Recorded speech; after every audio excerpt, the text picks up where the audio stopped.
लोकसभा चुनाव से पहले इलेक्टोरल बॉन्ड को जो है सुप्रीम कोर्ट ने अहम फैसला देते हुए रद्द कर दिया है। इस खासा मसले पे बातचीत करेंगे। हमारे साथ एडवोकेट बलराज जी मौजूद हैं और जानकारी लेंगे कि इसका कैसे जो है फ़ायदा जो है पार्टियों को पहुंचेगा या फिर इसका बड़ा नुकसान जो है पार्टियों को होगा। बलराज साहब आपका स्वागत है। कैसे देख रहे हैं इस अहम फैसले को जिस तरीके से सुप्रीम कोर्ट ने रद्द कर दिया है? ये अहम फैसला इस तरह से हम देख रहे हैं कि पूरे देश को पता चल गया कैसे ये सरकार धोखेधड़ी से काम कर रही थी, कैसे इस सरकार ने असंवैधानिक काम किया, गैर कानूनी काम किया है और चोर दरवाजे से फाइनेंस एक्ट के तहत ला के जो चीज़ डिबेट होनी चाहिए थी, पार्लियामेंट में पास होना चाहिए था, आम विधेयक की तरह से पास होना चाहिए था, पूरे देश को पता होना चाहिए था, ये चोर दरवाजे से ये कानून बनाया था। और चोरी का पैसा चोर तरीके से लेने के लिए और जिससे पैसा ले उसको भी चोर की तरह छुपाने का काम था इस कानून में। बहुत घटिया, बहुत बेशर्मी से पास किया हुआ कानून था। सुप्रीम कोर्ट ने इसको असंवैधानिक करार दिया है, गलत करार दिया है और एक तरह से मुंह पे तमाचा लगा है उन लोगों पे जो इस सरकार में बैठ के मेजॉरिटी के नाम पे कुछ भी कानून बनाने की गुंडागर्दी पे उतर आए थे। जहाँ पे पार्लियामेंट बंधक एक तरह से बनी हुई है जिस सत्ता में, उसको सुप्रीम कोर्ट ने पूरा ये बताया कि कंपनी एक्ट में जो बदलाव किया इस काम को, इस चंदे को लेने के लिए 3-4 जगह बदलाव करना पड़ा। पीपल रिप्रेजेंटेटिव एक्ट में बदलाव किया, कंपनी एक्ट में बदलाव किया, इनकम टैक्स में एक्ट में बदलाव किया, कई जगह बदलाव करके ये गल्लूगारा किया गया था। और देश में राइट टू इन्फॉर्मेशन यानी हर नागरिक को देश की सब बातें जानने का अधिकार है, उसके खिलाफ क्या किया इन्होंने कि इसको पता ही ना चले किसने पैसा दिया और किसने पैसा दिया। जिसकी सरकार होती है, जिसका कंट्रोल होता है बैंक पे, जिसका कंट्रोल होता है इनकम टैक्स पे, कंपनी लॉ पे, कंपनी पे, उनको तो पता होता है, दूसरों को नहीं पता चलता, अपोजिशन के लोगों को। और सबसे ज़्यादा इसी घल्लूगारे की वजह से, इसी बदमाशी की वजह से, इसी गैरकानूनी तरीके की वजह से बीजेपी को 14-15 हज़ार करोड़ रुपया मिल चुका है। ये चंदा नहीं है, ये एक तरह से प्रेशर का या रिश्वत का पैसा है, धोखा जो सौदेबाजी का पैसा है। इसको असल में चंदा भी नहीं कह सकते। ये वही लोगों ने चंदा दिया है जो सरकार से अपने काम कराते हैं, गैर कानूनी काम कराते हैं। और सरकार, ये लोग जो रिश्वत कैश में लेते हैं, वो कैश में लेने के लिए साथ साथ पार्टी में भी कुछ पैसे को एक नंबर से लेने के लिए और उनको छुपा के रखने के लिए, क्योंकि जिसका कर्जा माफ़ करते हैं, जिसको ठेका देते हैं, जिसको पोर्ट बेच देते हैं, इन लोगों से ताकि पता ही ना चले कि इन लोगों ने पैसा दिया है। पैसे के बदले में एक तरह से सरकारी काम कराने का ये भ्रष्टाचार का अड्डा था। सरकार का भ्रष्टाचार सामने आया है। सुप्रीम कोर्ट ने बिल्कुल उस सिस्टम को बता दिया ये बहुत गड़बड़ घोटाला था और ये सरकार और देश के साथ जो धोखा करने की साजिश थी, साजिश का पर्दाफाश किया सुप्रीम कोर्ट ने। लेकिन सर, कहा यह जा रहा है कि ये जब लाया गया था तो इसमें कोई भी पार्टी हो, भले इसके कायदे कानून अलग हैं कि कौन इससे जो है चंदा ले सकता है, इसके भी एक कायदे कानून है, लेकिन ये सभी पार्टियों को देख रख कर लाया गया था। तो इससे तो जो है सर सभी पार्टियां चंदा लेती थी, तो इकलौते इसी पार्टी पे जो सवाल। इससे पता चला ये कानून सही होता तो और पार्टियों को भी चंदा मिलता। बीजेपी को ही 14,000-15,000 करोड़ का चंदा कैसे मिला? ये पार्टियां कैसे लेती हैं? और अब ये चंदा भी एक नंबर में जो लिया है इन्होंने, और चंदा सारा का सारा लोगों की इच्छा से नहीं मिला। ये दबाव का चंदा है, ये ठगी ठोरी का चंदा था, ये प्रेशर का चंदा था, ये रिश्वत का चंदा था। इस तरीके से बाकी पार्टियों को तो अकेली बीजेपी को इतना चंदा मिला है, बाकी पार्टियों को तो उसके 1000 गुना कम भी नहीं मिला सारों को मिला के।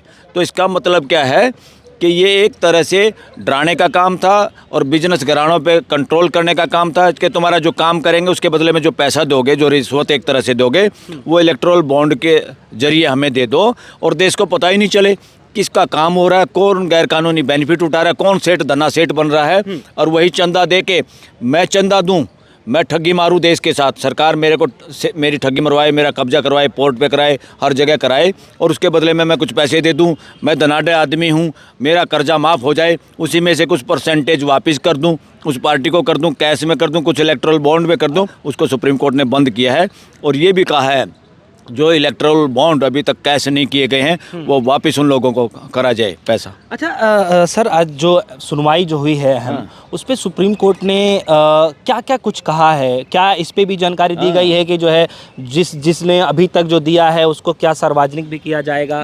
देखो अभी तक ये कहा है इलेक्शन कमीशन को इलेक्शन कमीशन की उस पर वेबसाइट पे सब कुछ ये लगाना पड़ेगा, किसने चंदा दिया, कितना चंदा दिया। देश को जानने का अधिकार है और देश के राइट टू इन्फॉर्मेशन यानी देश और लोगों के सिटीजन का जानने का जो अधिकार है उससे छुपा नहीं सकते। उसके साथ धोखा किया था हम, इसलिए इस कानून को रद्द करते हैं। ये असंवैधानिक है। देश के लोगों का मौलिक अधिकार, जानने का अधिकार, सरकारी तंत्र और उसमें क्या गड़बड़ झाले हो रहे हैं सब कुछ जानने का अधिकार देश के मालिकों का है, देश की जनता का है। इसलिए कोई इसमें संवैधानिक पद हो या कोई सरकार हो या कोई धन्ना सेठ हो, सब कुछ जो भी सरकार में आएगा जाएगा सब पता होने का इसके मालिकों का अधिकार है, देश की जनता का अधिकार है। देश की जनता का अधिकार बड़ा है, ऐसा सुप्रीम कोर्ट ने कहा है।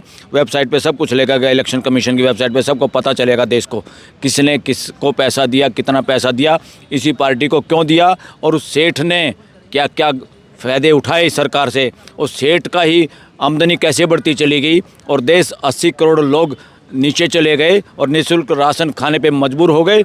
ये चालाकी और षड्यंत्र, ये जो अन्याय कर रहे हैं, इकोनॉमिकल इनजस्टिस जो कर रहे थे और षड्यंत्र जो रहे, ये सारे मिले हुए हैं। 3 लोग मिले हुए हैं, रिलीजियस एम्पायर वाले लोग, दूसरा कारपोरेट एम्पायर, अंबानी अदानी कुछ लोग ही देश के पूंजी पे कब्जा कर रहे हैं।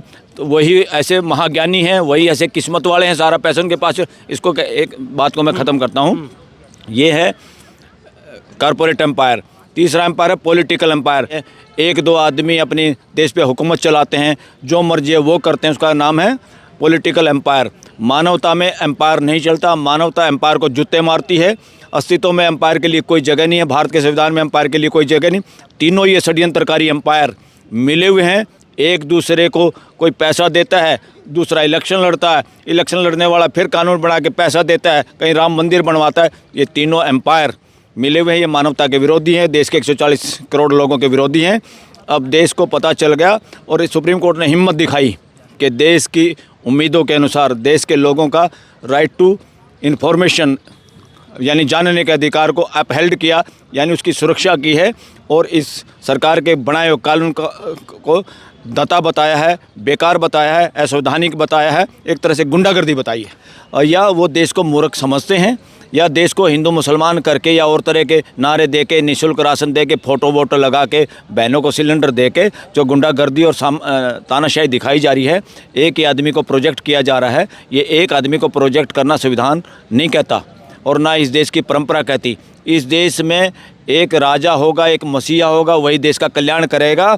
इस ढोंग में दोबारा घुसाने की कोशिश है और उसी कोशिश के तहत इस तरह के फ्रॉड किए गए और लोगों को बिना बताए, जैसे ये लोग मूर्ख हैं, ये बंधुआ हैं या ये कोई दास लोग हैं इस देश के 140 करोड़ लोग, कि इनको कुछ नहीं बताना, हमें पता होना चाहिए या जो पैसे दे उसको पता होना चाहिए। ये किसी के बाप का प्राइवेट बिजनेस है कि ये देश, ये जो कानून बनाया था। और बीजेपी के उन सारे एमपीओं को भी लानत है जिन्होंने इसमें सहयोग दिया और उस मंत्री पे भी लानत है जिसने ये पेश किया फाइनेंस एक्ट, फंडामेंटल राइट का वायलेशन करने के लिए, पीसफुल प्रदर्शन में अड़ंगा डालने के लिए। ये असली दोषी हैं, ये असली अपराधी हैं देश के।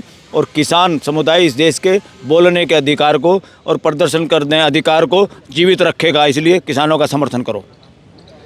चलिए, इस फैसले के बाद सर जो है आप कैसे देख पा रहे हैं, क्या अब जो है जनता विश्वास कर पाएगी जिस तरीके से ये चुनावी बॉन्ड पे जो है भाई सुप्रीम कोर्ट की ड्यूटी थी, सुप्रीम कोर्ट का काम ही है संविधान की सुरक्षा करना और संविधान के अनुरूप जो काम करे। सुप्रीम कोर्ट ने देर में किया ये काम, परंतु देर आए दुरुस्त आए। इतने साल तक ये गड़बड़ चलती रही और गड़बड़ देश सहन करता रहा और सुप्रीम कोर्ट हाई कोर्ट चुप रही। ऐसे मामलों को तुरंत सुनना चाहिए, तुरंत ये फैसला देना चाहिए था।